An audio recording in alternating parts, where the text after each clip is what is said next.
지난 주일에는 사사기 9장 말씀을 받고 주보 5, 6면에 그 요약이 나와 있어요. 기드온의 아들 아비멜렉에 대해 봤죠. 아비멜렉은 스스로 높아지려 했다가 멸망에 이른, 하나님이 권위를 세워주셔야 높아지고 또 낮추시기도 하는 분도 하나님이신데 그걸 인정하지 않고 스스로 높아지려 했다가 스스로 왕이 되려 했다가 멸망에 이른 자의 표본입니다. 또한 아비멜렉은 비신자의 전형이죠.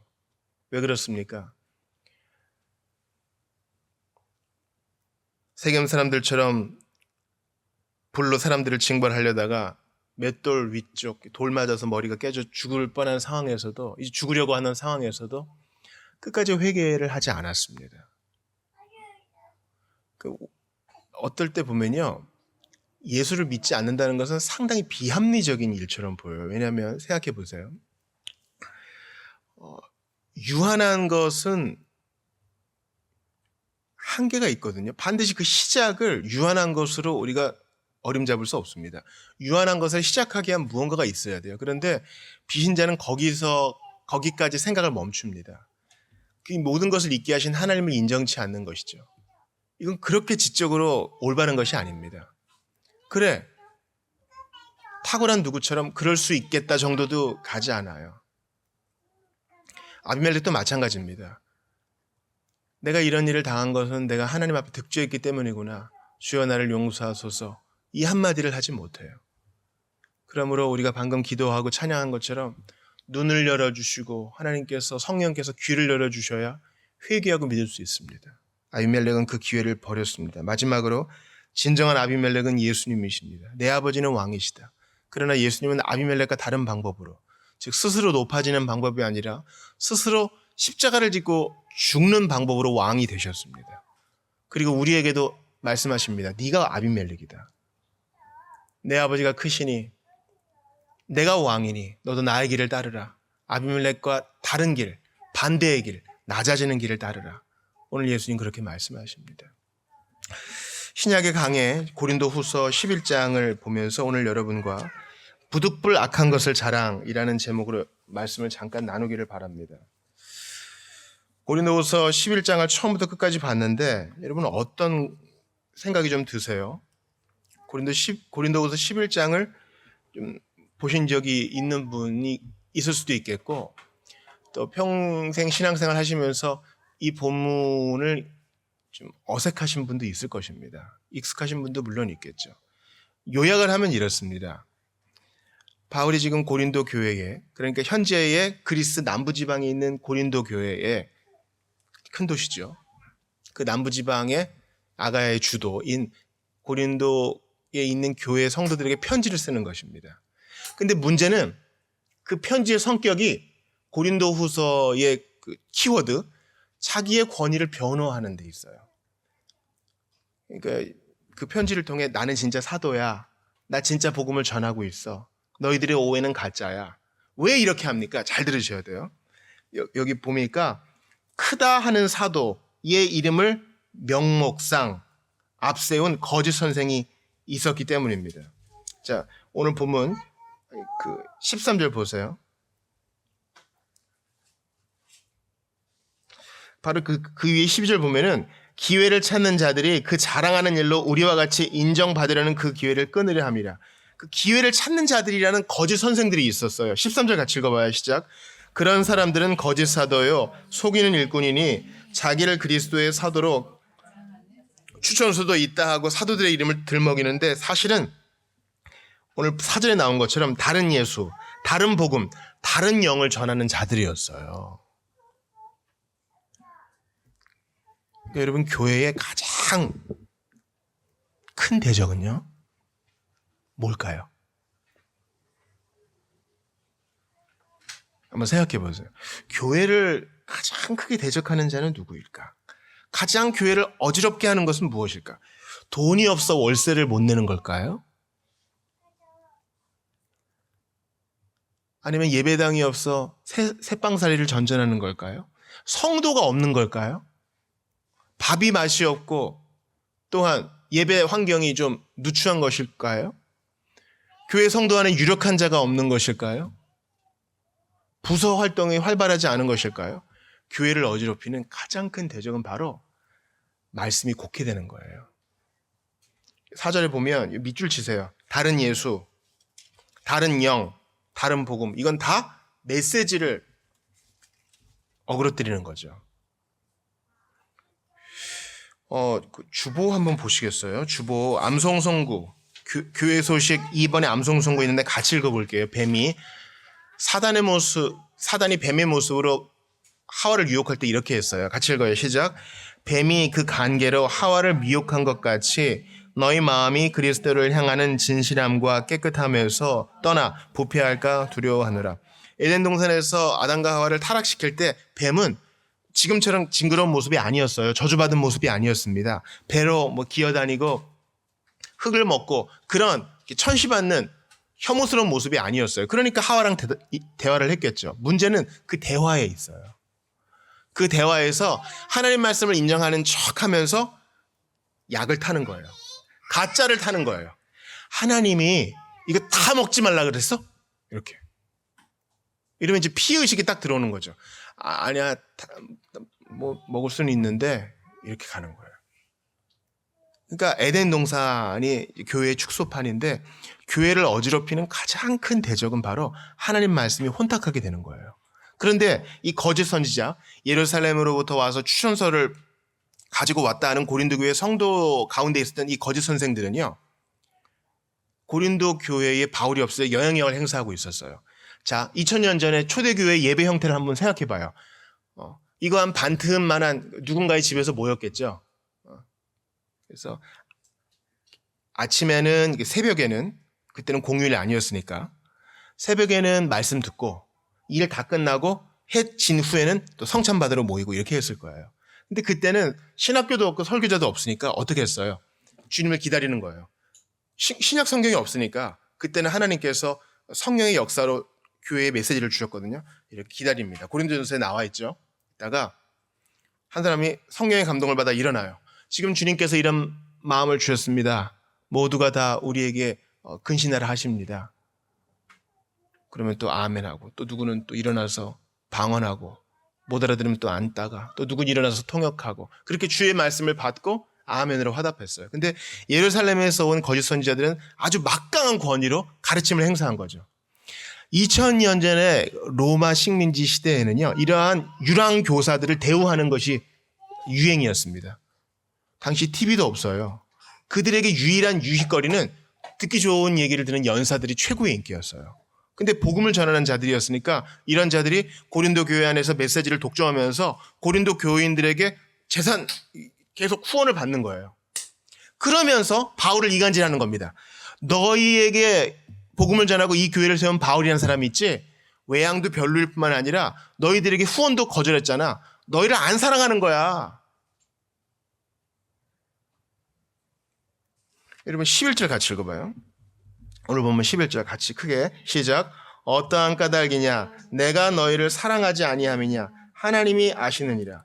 왜 이런 얘기를 해요? 거짓 선생들이 바울이 너희에게 그 후원금을 받지 않는 거는 너네 안 사랑해서 그런 거야.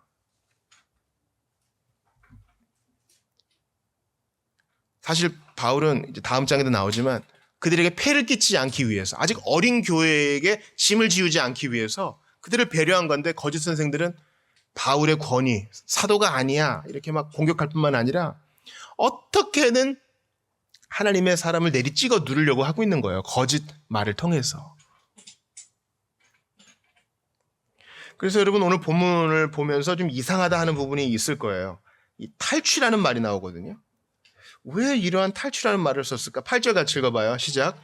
내가 너희를 섬기기 위하여 다른 여러 교회에서 비용을 받은 것은 탈취한 것이라. 이게 뭐야 이게? 바로 그리고 밑에 답이 나오죠.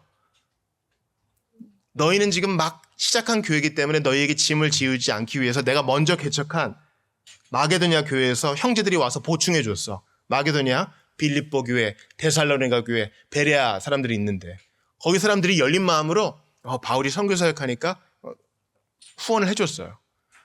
거짓 선생들이 바울은 여기저기서 탈취한다 그랬지. 맞아, 그 탈취야. 그들의 언어로 대적하는 거예요.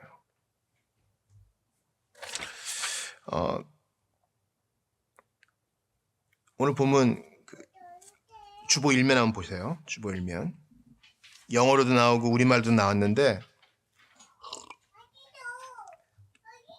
바울은 지금 이 대적들에 대한 분노가 먼저가 아니라 이 대적들의 영향을 받는 성도들이 걱정되는 거예요. 여기 주보 1면에 실은 고린도후서 11장 소절 같이 읽어봐요. 시작. 뱀이 그 간계로 하와를 미혹한 것 같이 너희 마음이 그리스도를 향하는 진실함과 깨끗함에서 떠나 부패할까 두려워하노라. 예. 아니 목사님 어떻게 신자가 두려워해요? 맞아요. 신자는 두려워하는 거 있어요. 우리 아닌 척하지 말자고요.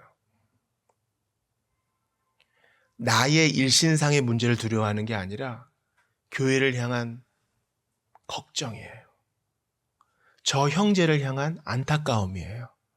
저 자매를 향한 애타는 마음이에요. 주님과 더 가까워져야 될 텐데. 믿었노라 해놓고 떠내려가는 것처럼 믿음을 버리면 안 될 텐데. 마귀의 영향으로 하나님 믿었던 그 냄새와 흔적도 다 잃어버리고 세상 사람처럼 되면 안 될 텐데. 그런 걱정은 가지고 있어요. 먹을 거, 입을 거, 마실 거 이런 것 때문에 걱정하지 않고요. 교회를 품고 기도하는 것입니다. 오늘 본문에 보니까 바울이 또 눌리는 게 있다 그래요. 염려하는 게 있다 그래요. 28절 같이 읽어봐요. 시작. 이 외의 일은 고사하고 아직도 날마다 내 속에 눌리는 일이 있으니 곧 모든 교회를 위하여 염려하는 것이라. 거짓 선생들에 대하여 빡치고 화나고 분노하는 것보다 더 큰 것은 교회를 향한 염려. 하나님 전쟁 가운데서도 우리 교회를 지켜주소서. 얼굴 한번 본 적 없지만 팔레스타인과 이란에 있는 교회를 붙들어 주소서. 난민 가운데 있는 교회를 붙들어 주소서. 북에 있는 교회를 붙들어 주소서. 또 마땅히 세례받고 예수 믿느라고 했지만 지금은 교회로 모이지 않는 자들, 가나안 성도들을 불쌍히 여기소서. 이러한 눌림이 있어서 이 편지를 쓴 거예요.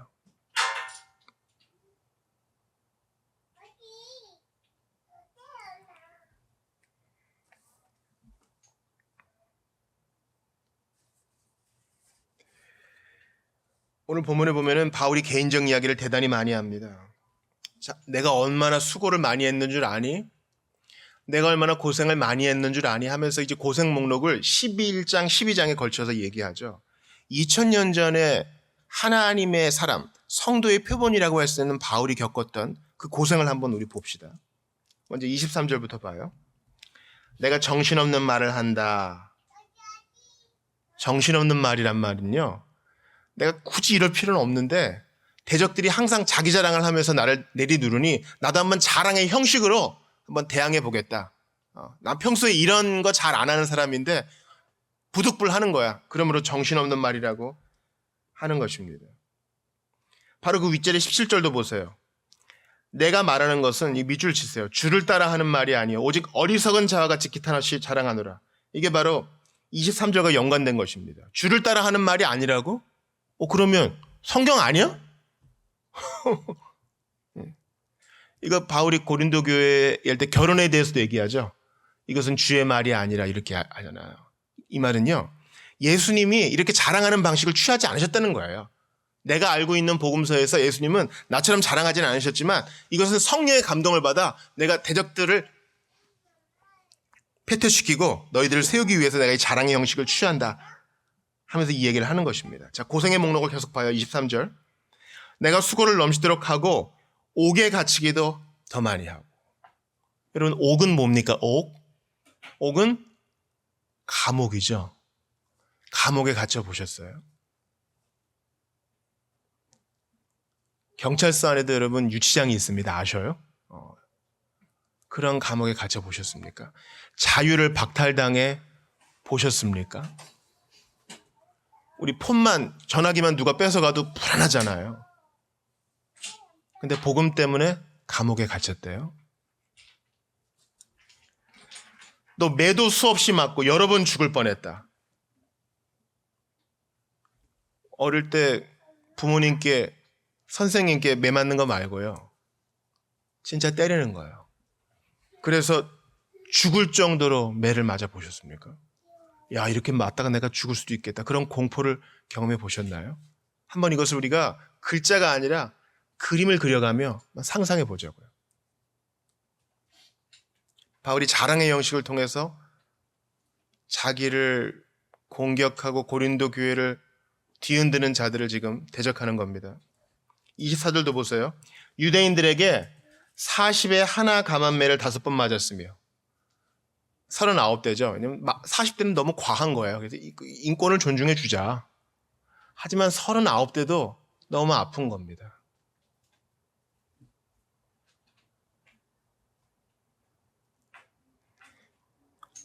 학교 다닐 때 선생님이 말씀하시죠. 엎드리라 그러고 몇 대 맞을 거야. 그럴 때 10대만 맞아도 정신이 아득한 것이죠. 그런데 바울은 복음 때문에 이런 39대를 5번이나 맞았다는 거예요. 이걸 정확하게 기억하는 이유가 뭡니까? 너무 인상이 강렬하기 때문이겠죠. 여러분, 로마 시민은 이렇게 때리는 법이 없어요. 그런데도 맞은 거예요. 바울은 로마 시민인데 안 맞아도 될 매를 맞은 겁니다. 또 25절 보세요. 3번 태장으로 맞고 1번 돌로 맞고, 이거 루스드라에서 맞은 거죠. 이땐 거의 죽을 뻔했는데 일어나서 다시 그 성으로 들어갔죠. 3번 파선하고 일주야를 깊은 바다에서 지냈으며, 파선이란 뭡니까? 배가 바다 위에서 길을 잃은 거예요. 풍랑을 맞아가지고 도춤 부러지고 별을 보고 항해를 해야 되는데 온통 껌껌하고,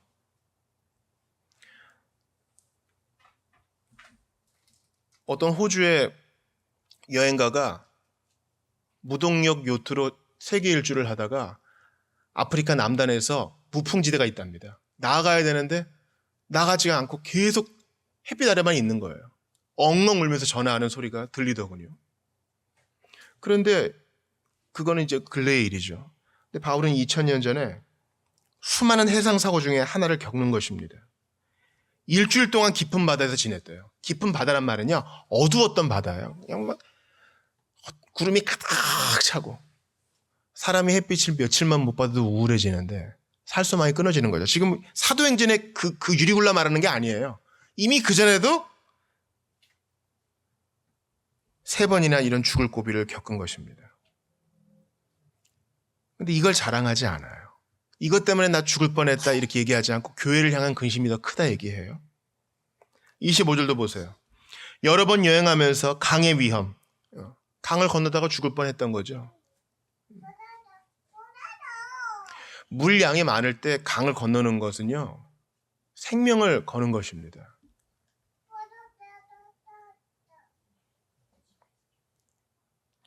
강도의 위험과 이것 때문에 마가가 첫 번째 선교 여행에서 돌아온 거 아니에요?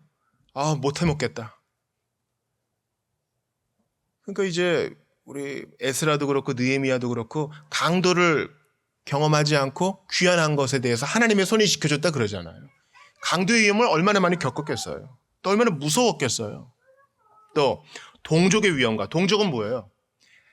같은 유대인인데 우리가 남이가 같은 혈통인데 죽이려고 그런다는 거예요. 바울을 죽이기 전까지 나 먹지도 마시지도 않겠다, 이런 자들이 있는 거예요. 이렇게 미움받는 거 여러분 쉬운 일이 아닙니다.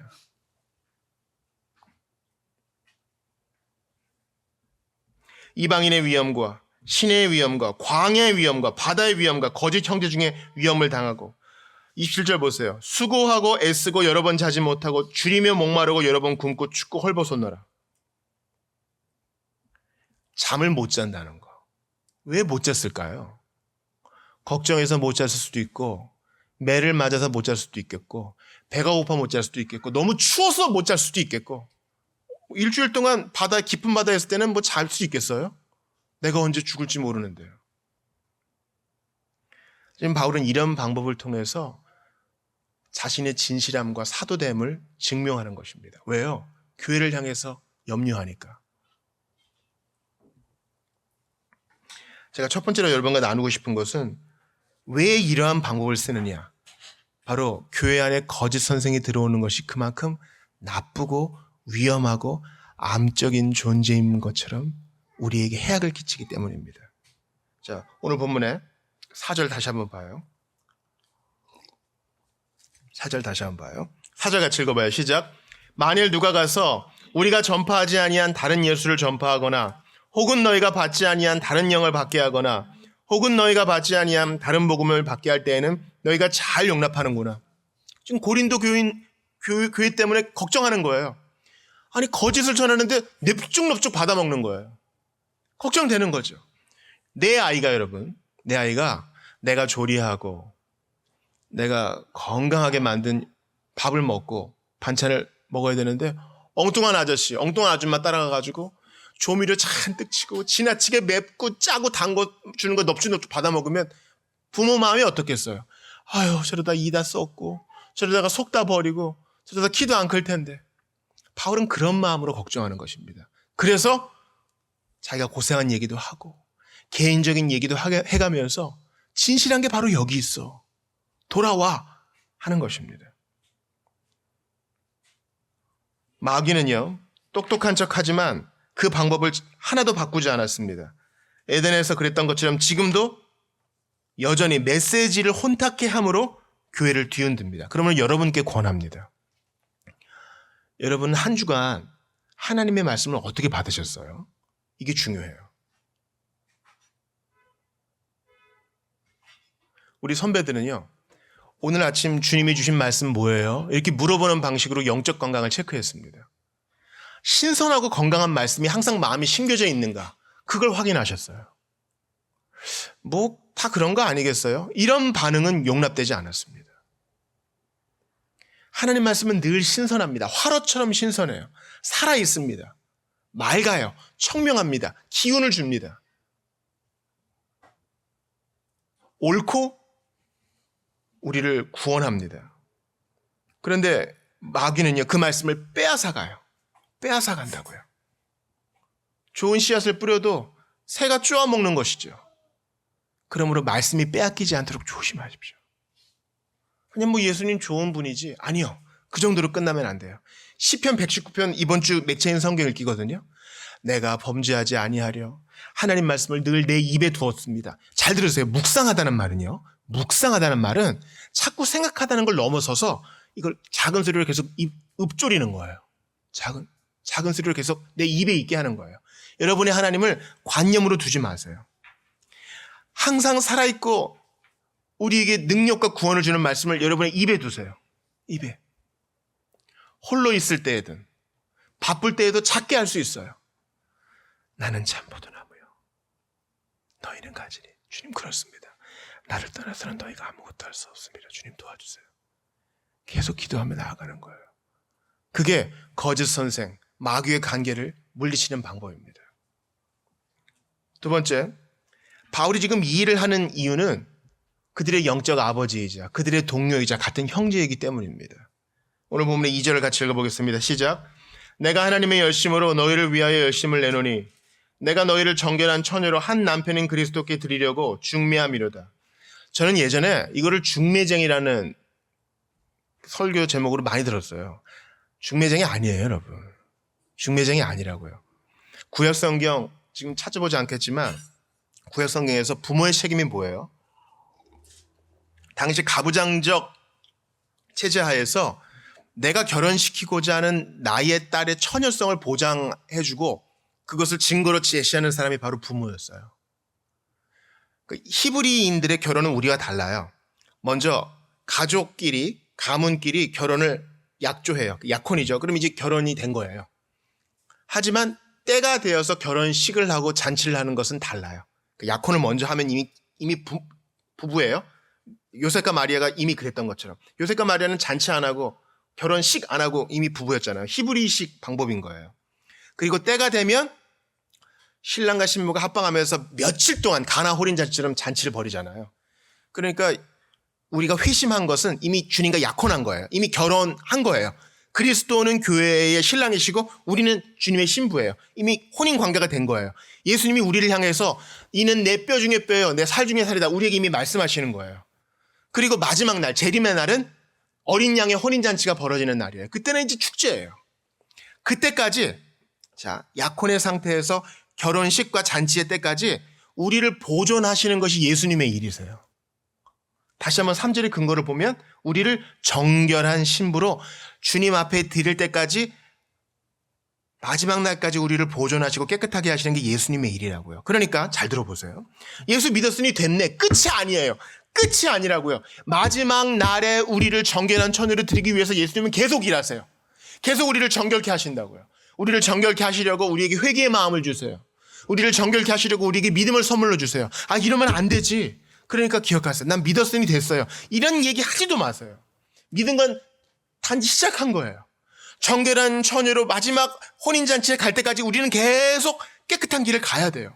우리가 공적인 예배 때 참회 기도하고 이게 주님이 원하시는 거예요. 회개는 예배 행위입니다, 여러분. 회개는 매일 하는 거예요. 주여 깨끗하게 하소서. 솔로몬의 성전에 물두멍이 2개 있거든요.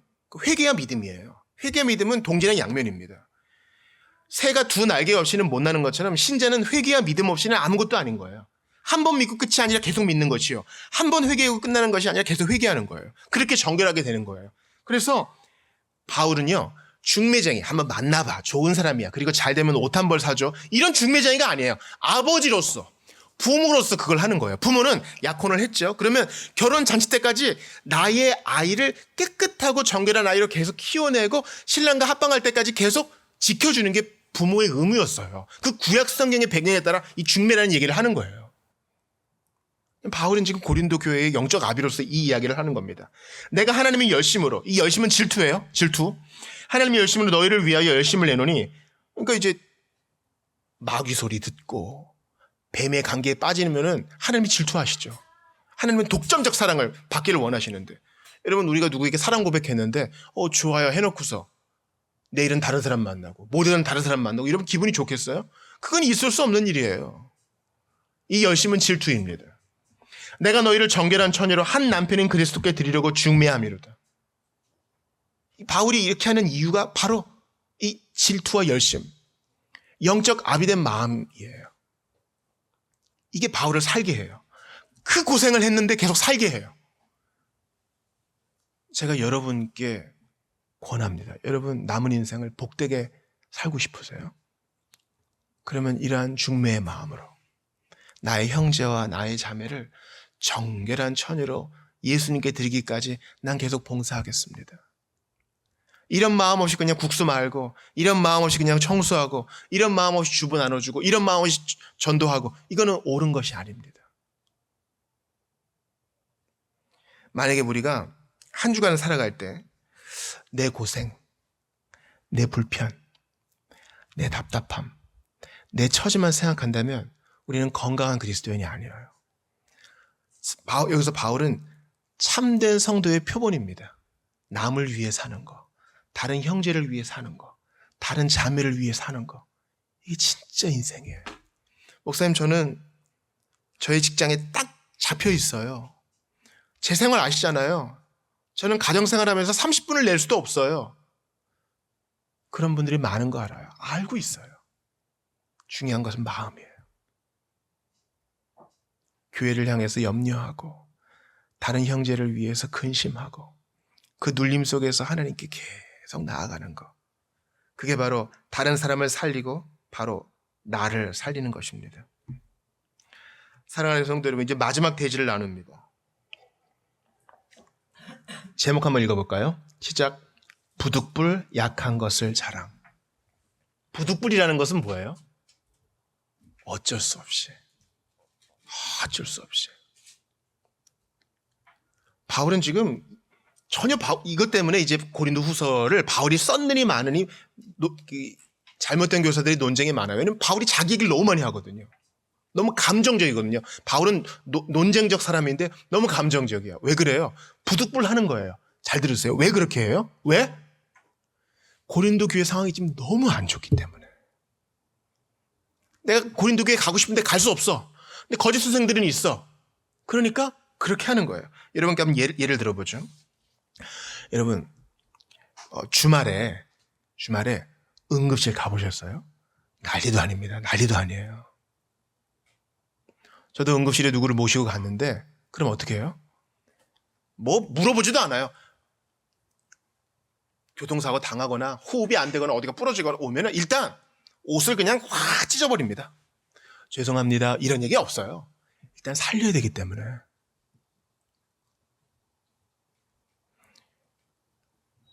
응급실에서 ABC 제일 중요한 게 뭐라 그럽니까? 제일 중요한 거? 호흡이에요. 호흡. 뭐 어디가 부러지고 뭐 여기 피가 나고 이런 것보다 제일 중요한 건 숨을 안 쉬는 거예요. 숨을 안 쉬면 어떻게 해요? 위에 올라타서 호흡을 하죠. 이거 나중에 예비군 때도 배우고 민방위 때도 배우고 평생 배우는 거예요. 제대로 이걸 하면 어떻게 됩니까? 갈비가 부러지게 돼 있어요. 왜냐면 외부의 압박으로 심장을 뛰게 해야 되니까. 그러나 그건 중요한 게 아니에요. 숨을 안 쉬는 너무나 긴박한 상황이기 때문에 긴박한 방법을 쓰는 거예요. 이해되시죠? 고린도 교회가 지금 너무 어려운 상황이기 때문에 내가 평소에 안 쓰는 자랑이라는 방법, 대적들이 쓰는 방법으로 논쟁하는 거예요. 아이가 사고를 당했어요. 내 앞에서 지금 숨을 안 쉬고 피를 흘려. 그럼 어떻게 해요? 평소에는 교양 있는 사람이지만 소리를 지르고 반말로 도움을 요청합니다. 전화해줘, 전화해줘, 도와줘. 우리 집에 도둑이 들었습니다. 강도가 침입했습니까? 어떻게 합니까? 도둑님 어떻게 오셨습니까? 이렇게 하지 않아요. 저놈 잡아라 그러죠. 긴급한 상황에서는 긴급한 방법을 쓰는 거예요. 예수님이 여러분 왜 그렇게까지 했을까요? 왜 굳이 사람이 됐을까요? 여러분 그 생각 해보셨어요? 우리가 교회라는 그 문화적 환경에서 너무나 당연히 여기는 것을 한번 질문해 볼 수 있어야 돼요. 왜 굳이? 전능하신 분이 말씀만 하면 안 돼? 그리고 왜 벌거벗긴 채로 그렇게 고문당하고 십자가에 달렸을까요? 왜 굳이? 그리고 33년을 살면서 또 3년 넘는 시간은 그렇게 고생을 하시면서 못 드시고 사람들에게 배반당하시고 왜 그랬을까요? 왜 굳이? 잘 들으셔야 돼요. 인간의 죄악된 상황이 너무나 심각했기 때문이에요. 그래서 너무나 극단적인 인간의 상황이었기 때문에 극단적으로 보이는 방법을 취할 수밖에 없었던 거예요. 극단적으로 공부 안 했던 사람이 극단적으로 그것을 이겨내려면 때로는 좀 과해 보이는 방법을 취할 수밖에 없어요. 그 친구는 과거를 보상하기 위해서 때로는 잠을 줄여야 됩니다. 옛날 친구 관계를 다 끊어야 됩니다. 게임과 유튜브 시청도 끊어야 됩니다. 좀 쉬엄쉬엄 해라. 아니요. 옛날의 습관에 있으면 공부를 할 수 없어요. 그런 겁니다. 영적인 원리도 마찬가지입니다. 그럼 우리는요, 난 다 용서받았으니까. 그리고 난 누구보다 그렇게 큰 죄는 짓지 않았으니까. 이렇게 생각할 게 아니에요. 가장 사소한 죄도 하나님의 아들을 십자가에 못 박게 하기에 충분했습니다. 죄는 태도거든요. 하나님을 무시하고 인정치 않고 감사치 않는 것이 그게 바로 하나님의 독생자를 십자가에 못 박게 한 것입니다. 우리의 상황이 너무나 심각했기 때문에 이대로 두면 지옥불에 떨어지기 때문에 이대로 두면 하나님의 심판대 앞에서 영원히 정죄를 받기 때문에 주님께서 그런 극단적인 방법을 쓰신 거예요. 피해 방법, 죽음의 방법, 숨이 끊어지는 방법, 배반을 당하는 방법, 사람들에게 멸시를 당하는 방법, 버림받은 방법, 하나님이 인간이 되시는 그 방법. 바울도 그 방법을 쓰는 겁니다. 여러분께 권합니다. 여러분 지금 영적 상태가 어때요? 그러면 문제가 있다고 느끼면, 내가 좀 문제가 크다고 느끼면 극단적 방법을 써야 돼요. 주님을 위해서 금식이라도 해야 돼요. 기도원이라도 가셔야 돼요. 한번 방석을 깔고 앉아서 눈물이라도 흘려야 돼요. 저는 눈물을 잘 흘리는 성격이 아닙니다. 이렇게 타협하지 마시고요. 주님 내 안에 뜨거운 마음을 주십시오. 라오디게아 교회 차든지 덥든지 하라 그러죠. 이 말은 무조건 더워라가 아니에요. 태도를 분명히 하라는 겁니다. 찰 거면 차고 더울 거면 더워라. 온천수가 삥 돌아와가지고 이제 여러 도시를 거쳐가지고 오면은요, 이거 온천수기 때문에 마실 수도 없고 그렇다고 뜨겁지도 않으니까 목욕도 못하고 그냥 버리는 물이 되는 겁니다.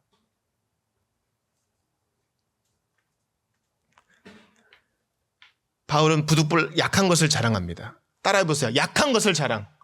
강한 것을 자랑 안 해요. 약한 걸 자랑해요. 이게 예수님의 방법이에요. 목사님 난 안 그러고 싶은데요?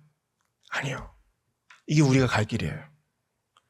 요한복음 12장 33절에 회복시키신 베드로에게 이렇게 말씀하세요.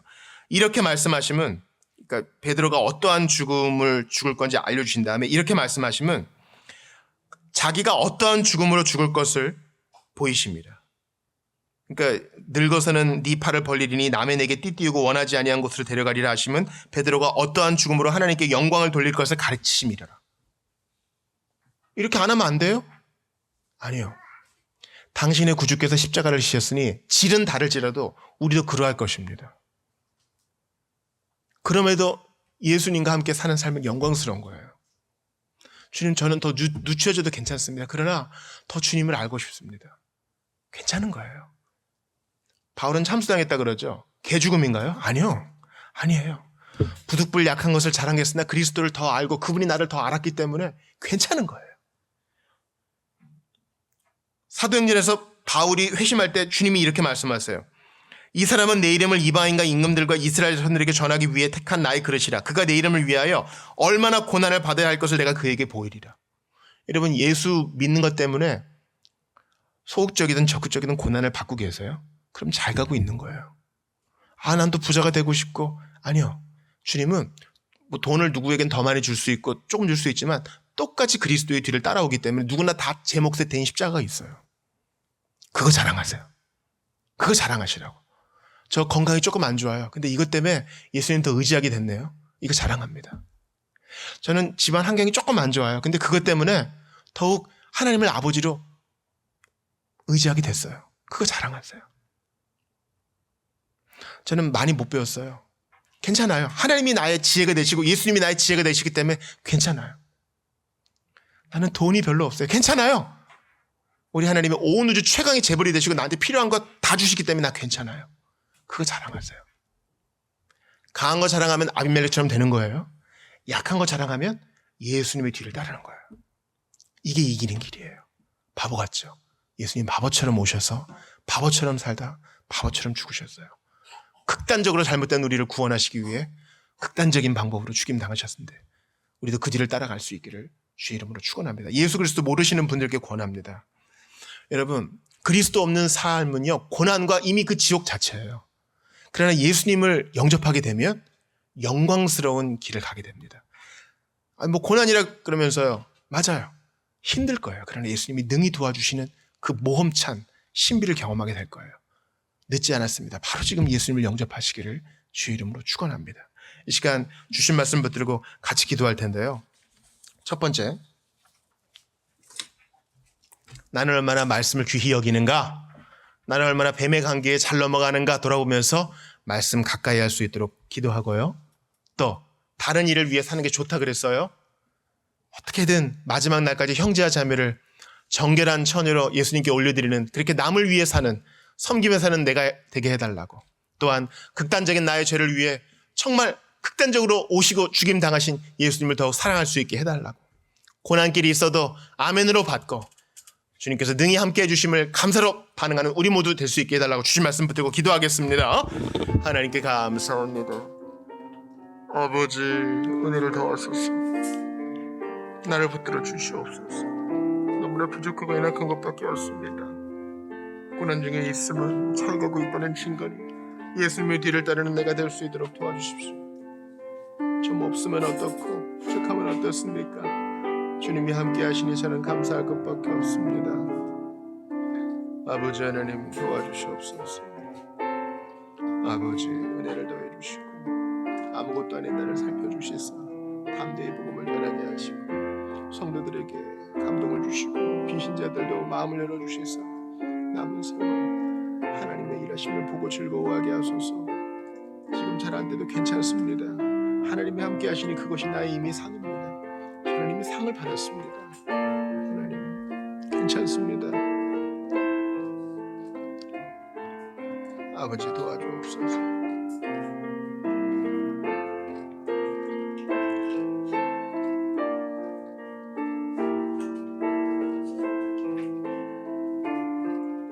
아버지 도와주시옵소서.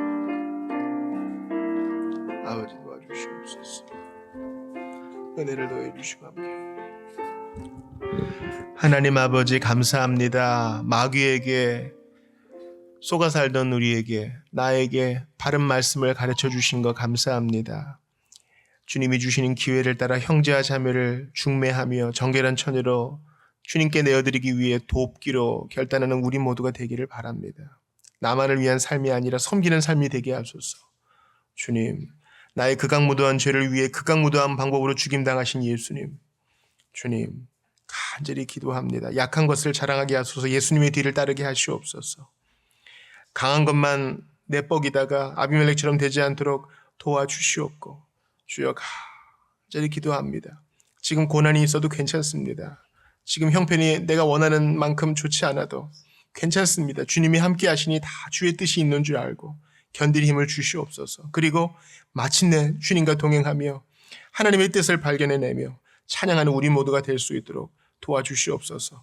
예루살렘, 깨끗한 성, 거룩한 성 예루살렘에 살면서 큰 성 바벨론 기웃거리지 말게 하시고, 주여, 주 예수님의 뒤를 따르는 아름다운 자, 약한 것을 자랑하나 오히려 부한 신앙의 신비를 자랑하며 증거하며 사는 우리 모두 될 수 있도록 도와주옵소서. 나 같은 것 위에 아낌없이 십자가에서 피 흘려주신, 그리고 부활하사 지금도 함께 하시는 예수 그리스도의 이름으로 기도드리옵나이다. 아멘.